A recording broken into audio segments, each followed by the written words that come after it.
Well, we've been talking about it for months, and on Friday it happened, the Brexit.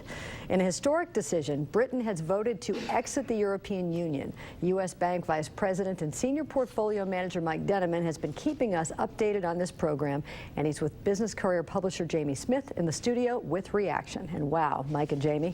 Thanks, Peg. Mike, thanks for being here. Good morning. Now, we always talk about your crystal ball. Right. Were you surprised by this? Yeah, so what's obvious from the reaction on Friday is that the markets were anyway.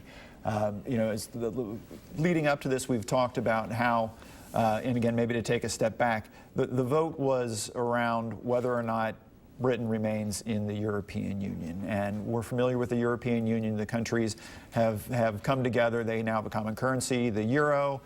They've got a common central bank.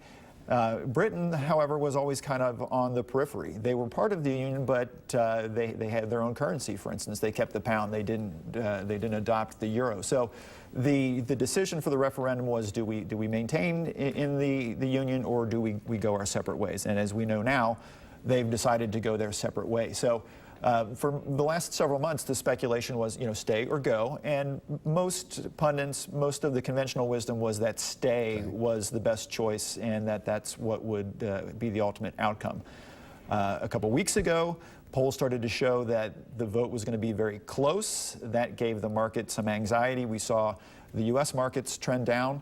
But then to start the week, everyone said, well, no, it's going to be stay after all, and the markets rebounded, only to find on Friday that it is exit. And then, of course, that just introduces a whole new level of volatility. Yeah. So you talk about the anxiety and the uncertainty. What exactly does that mean, or you know, what should we expect at this point? So, well, what to expect is we don't know. We don't know. Right. This is what's causing the market a lot of that anxiety, is that there are so many question marks attached to this.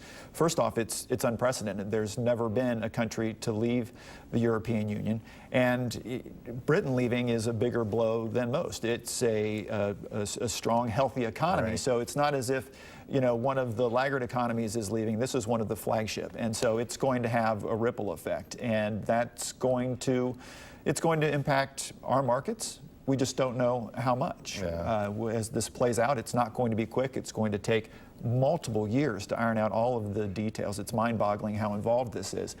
And what that does is provide uncertainty, and that's going to keep the U.S. market guessing. Yeah. Anything that's coming up next? I mean, I know you said timing is uncertain. I mean, is there anything that we should expect over the next few weeks, or? Again, we'll have to let it see how it plays out. The important thing to remember, though, is that the knee-jerk reaction is usually more exaggerated than how things ultimately play out. So if you're comfortable with how your investments were set up yesterday or last week, you probably just want to maintain that. You want to ride out this volatility. It's going to be choppy, but over the long term, things should begin to settle down. Well, it's going to go away. No, it's not. All right. Thanks a lot for being here today, Mike. Thanks.